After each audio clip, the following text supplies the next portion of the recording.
L'entreprise Smidutel de Sétif fait partie des entreprises citoyennes. Avec des céréaliers, elle a créé un réseau qualité blé, Requablé, qui a permis une amélioration de la production locale tant en qualité qu'en quantité. Quand Abdelkrim Keragel, le responsable de Smidutel, présente le bilan du réseau Requablé, il ne manque pas de souligner. Nous sommes passés de 12 quintaux hectares en 2011 à une moyenne de 32 QX hectares en 2018. En 2019, il confiait à reporter des aides que certains agriculteurs arrivent à des pointes de 50 QX hectares en sec.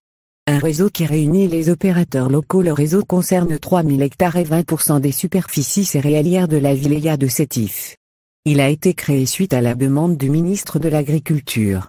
Ce dernier avait invité les membres de la filière à participer à l'amélioration de la qualité du blé dur de la production nationale.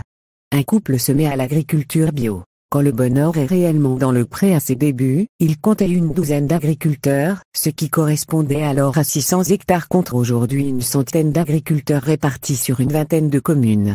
Outre les agriculteurs, le réseau est ouvert aux transformateurs, coopératives de céréales et de légumes secs, CCLS, chercheurs de l'université et instituts techniques. Adjandel, plongé dans l'Algérie qui travaille Abdelkrim Keragel aime souligner les progrès du réseau en matière de qualité. Grâce à notre coopération avec des chercheurs de l'université de Batna, nous avons pu réaliser pour la première fois des résultats performants en matière de protéines et mitadinage. Le mitadinage correspond à une tendance du grain de blé dur à produire de la farine à la place de la semoule. La cause principale revient à une insuffisance de fertilisation azotée.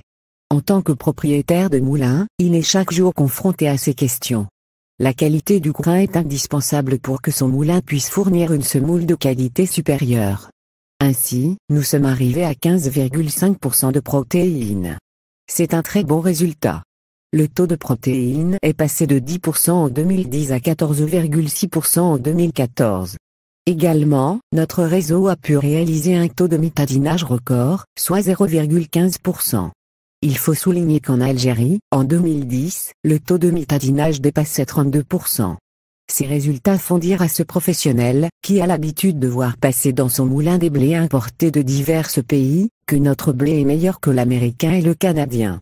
Cette amélioration de la qualité s'est faite en parallèle avec le rendement. Notre réseau est passé de 8 QX hectares en 2010 à 24 QX hectares en 2013 et puis 32 QX hectares en 2016, a-t-il expliqué. Mais ce qui est le plus admirable, c'est que les agriculteurs aient amélioré la qualité alors que le barème de prix au niveau des CCLS ne valorise pas les blés présentant un meilleur taux de protéines. Or, pour arriver à ce qu'un grain de blé dur soit riche en protéines, il faut lui apporter plus d'engrais azotés, ce qui représente une dépense supplémentaire. Interrogé sur les difficultés rencontrées, Abdelkrim Keragel indique que le quota de blé dur attribué au moulin par l'Office algérien des céréales, OEC, est passé de 70% à 50%. Avec les épisodes de sécheresse, une partie de la production est réservée à la production de semences, ce qui réduit d'autant plus les quantités dirigées vers le moulin. Aussi confie-t-il, si on veut produire mieux, il faut intéresser les gens.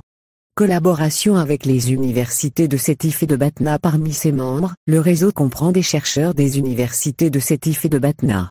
Avec Batna, c'est l'ajustement des apports d'engrais azotés qui a été abordé. À l'initiative de la chercheuse Nadia Bouloua, des analyses d'azote du sol ont été effectuées plusieurs années de suite. Cela a permis d'affiner les doses d'engrais à apporter. Si l'azote permet d'augmenter les rendements, il peut aussi induire des brûlures de la plante en cas de sécheresse. D'où la nécessité d'un pilotage assez fin des apports sur la culture. Pour l'agriculteur, la situation est d'autant plus complexe que la quantité d'azote du sol varie selon le type de culture précédant celle du blé. En absence d'outils adaptés, de nombreux agriculteurs naviguent à vue. L'originalité de la démarche initiée par l'équipe de l'université de Batna aura consisté à mettre à disposition des agriculteurs une mallette leur permettant de réaliser eux-mêmes les précieuses analyses. Avec l'université de Sétif, la collaboration concerne les pertes de grains à la récolte qui peuvent atteindre jusqu'à 30% dans certains cas. Requablé préfigure des systèmes agricoles territorialisés qui visent la création de pôles d'excellence réunissant les compétences locales et permettant d'améliorer la production de céréales sans forcément recourir à l'irrigation d'appoint.